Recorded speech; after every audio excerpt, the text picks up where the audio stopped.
Assalamualaikum warahmatullahi wabarakatuh. Halo semuanya, perkenalkan saya Rifda Yuliani Pendidikan Geografi 2023. Dalam video kali ini, saya akan membahas tentang tindak lanjut hasil evaluasi untuk memenuhi tugas ujian akhir semester pada mata kuliah evaluasi pembelajaran geografi. Mata kuliah ini memberikan gambaran dan contoh aktual kepada mahasiswa mengenai prosedur dan tata cara penilaian pembelajaran, di samping memberikan pengetahuan tentang konsep-konsep dalam penilaian proses dan hasil pembelajaran.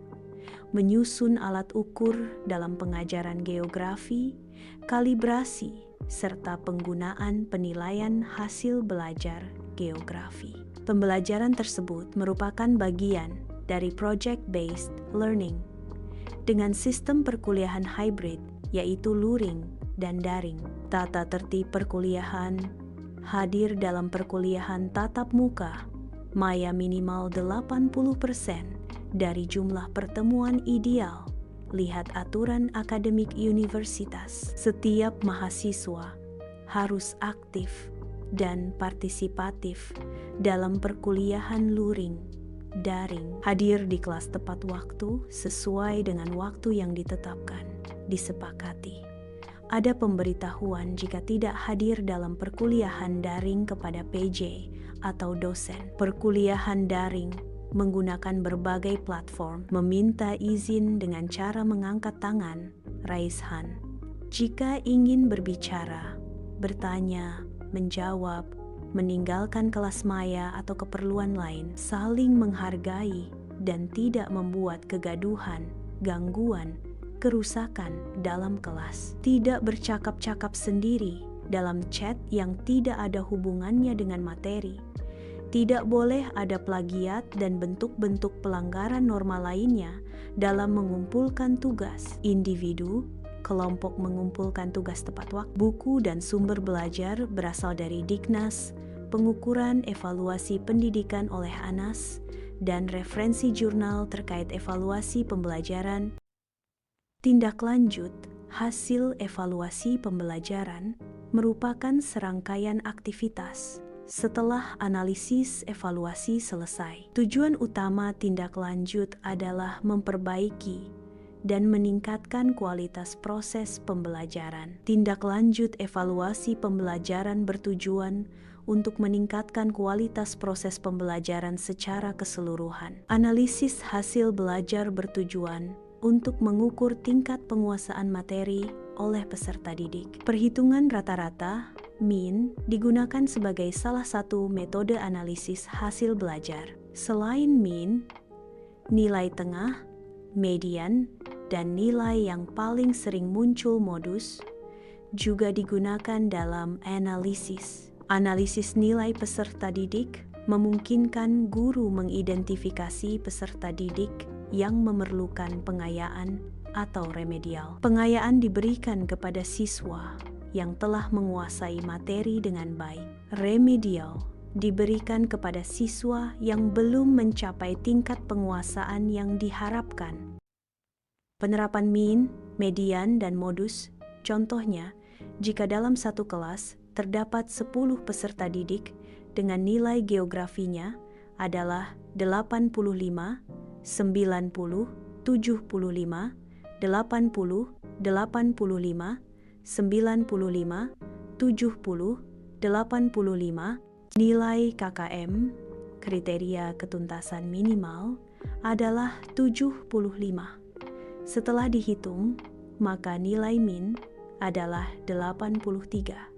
5 artinya, kemampuan peserta didik dalam memahami pembelajaran sudah cukup baik. Nilai mediannya setelah diurutkan posisi kelima dan keenam adalah 85, maka nilai tengahnya adalah 85, menandakan separuh peserta didik memiliki nilai di atas 85, menunjukkan distribusi nilai merata. Kemudian nilai modusnya adalah 85, merupakan nilai yang paling banyak didapatkan oleh peserta didik menandakan tingkat pemahaman peserta didik cukup baik. Berdasarkan hasil analisis nilai peserta didik, maka pendidik dapat menentukan siapa saja peserta didik yang perlu melakukan pengayaan dan remedial. Pengayaan adalah kegiatan yang dilakukan untuk peserta didik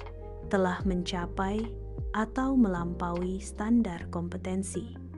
Tujuannya untuk memperdalam pemahaman, meningkatkan keterampilan analisis, dan mendorong kreativitas. Remedial adalah kegiatan pembelajaran tambahan untuk peserta didik yang belum mencapai standar kompetensi minimum, bertujuan membantu peserta didik menguasai materi yang masih sulit untuk dipahami dan dikuasai. Contoh pengayaan. Peserta didik diminta membuat analisis berjudul Dampak erupsi gunung berapi terhadap litosfer dan kehidupan masyarakat di sekitarnya.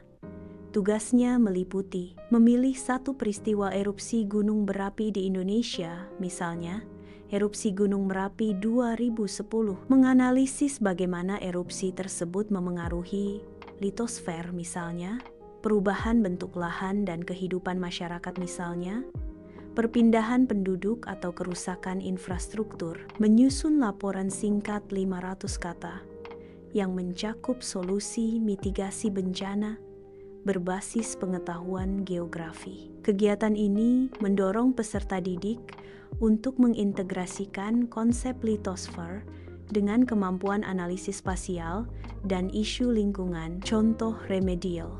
Peserta didik diberikan kegiatan belajar sederhana tentang lapisan bumi dan prosesnya. Pendidik menjelaskan kembali konsep litosfer menggunakan diagram visual, misalnya gambar penampang bumi dan video singkat tentang litosfer. Peserta didik mengerjakan latihan sederhana, seperti mengidentifikasi apakah fenomena berikut litosfer, atmosfer, atau hidrosfer, yaitu A. Hujan deras, B. Gempa bumi, C. Erosi tanah, D. Angin kencang. Kemudian peserta didik dapat menjelaskan dengan singkat bagaimana bentuk lapisan di litosfer. Pendidik memberikan bimbingan langsung selama sesi remedial untuk menjawab pertanyaan dan memastikan pemahaman. Latihan diakhiri dengan kuis singkat untuk mengevaluasi kemajuan. Misalnya, sebutkan 2 contoh fenomena litosfer dan jelaskan salah satunya. Demikian penjelasan mengenai tindak lanjut hasil evaluasi yang diharapkan mampu meningkatkan kualitas pendidikan dapat berjalan sesuai harapan. Sekian yang dapat saya sampaikan. Mohon maaf bila ada kesalahan kata dan informasi. Sampai bertemu di video selanjutnya. Wassalamualaikum warahmatullahi wabarakatuh.